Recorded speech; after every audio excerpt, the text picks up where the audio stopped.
Muscle soreness. Is it going to kill you? Should you work out when you're sore? What makes you sore? As the great rapper Eminem once said, I love contentions, so welcome to the gun convention. Muscles flexing, got a strut like a front suspension. Let's talk about it.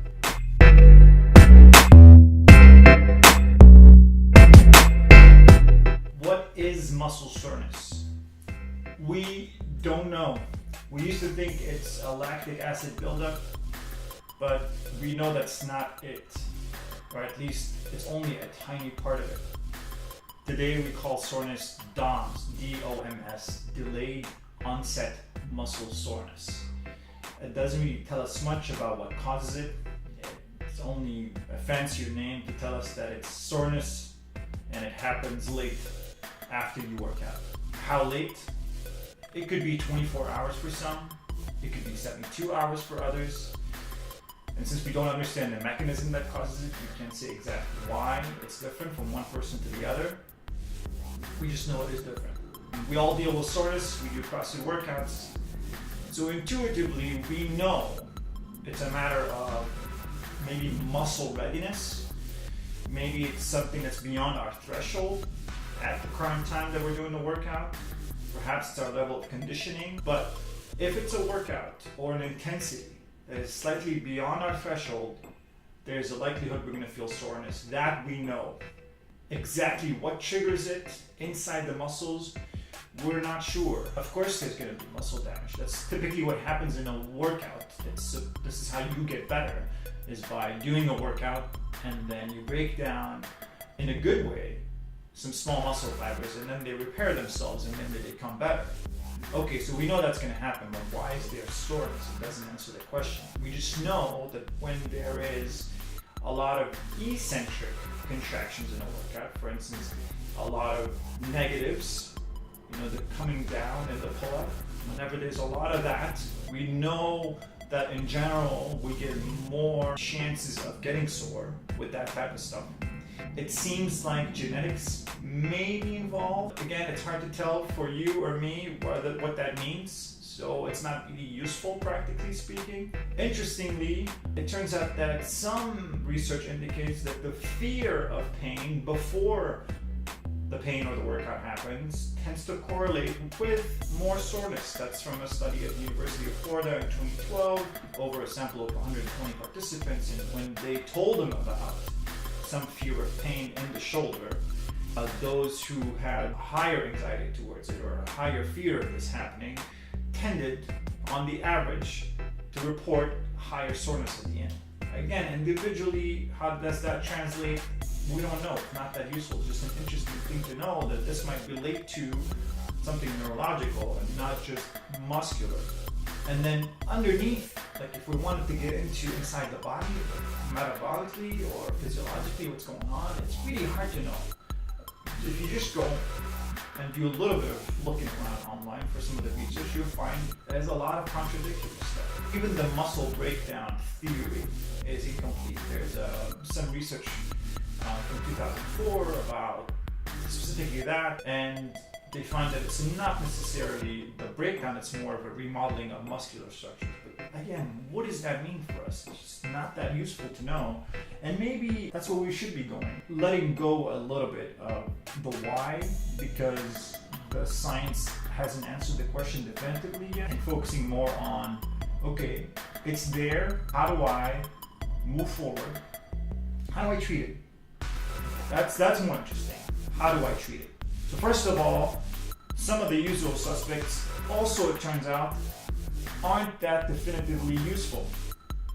For example, static stretching, practically useless. Icing, no compression apparel, nope. Warming up, okay, maybe a little bit more interesting. It seems like the act of doing a general warm-up does help for some people. It helps in taking the edge off. Whether under the hood something is actually happening to cure soreness or DOMS or that effect is unclear. Massage is another one that sort of turns out to act like that. People that undertake massages to treat soreness seem to report feeling a little bit better, at least during the massage or immediately after the massage. Good, otherwise what's the point? But whether there is any effective treatment of soreness using massage is still unclear, but that's one thing you could try. What exactly is there else that we can try from some of the research that applying heat could be a little bit more useful for us? Warm up a little bit, generate some heat, maybe do a little bit of massage, maybe apply some heat directly to the area. Right? Those are the things that could help us with soreness. And besides that, what can we do? Not much else. What you can and should do is probably forget about it. Assume it's there, accept it. Let's mentally move past the fact that we are sore. We are going to come into the gym, move and perhaps rely less on those muscles that are sore. Just understand the signal that your body's giving you about this pain. Number 2, maybe we try warming up, maybe some foam rolling, depending on whether you've had success with that. Right? In the classes, we're going to have a warm up in there, and that typically isn't going to hurt. In fact, it's going to help some of you guys, so that's good. The movement prep also is going to help because it builds heat inside the joints. So you're in the gym, you are moving, you're staying perhaps a little bit away from those muscles, or maybe if you're using them, you're reducing the load or the intensity because you're just giving your body a chance to get over the space. Also, importantly, don't expect to PR. Don't expect to take a sore shoulder and get a 5 rep max push press from it. It's just not a reasonable expectation. To recap, movement, heat, and just plain common sense. It seems like sleep deprivation tends to cause more pain and soreness. So if you're getting sore a lot, one thing to look into for yourself is how well you're sleeping.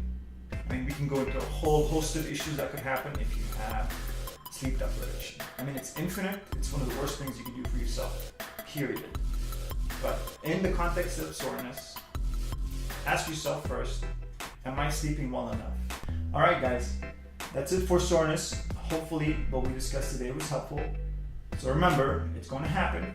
We don't really know exactly why it happens inside the muscles, but we're going to consider it less important than what to do about it, which is to still come in, take it easy on those specific muscles, expect less from those muscles, maybe apply some heat, maybe generate some heat inside your body, maybe a light massage could help, but mostly just mentally, you're just going to have to get over it.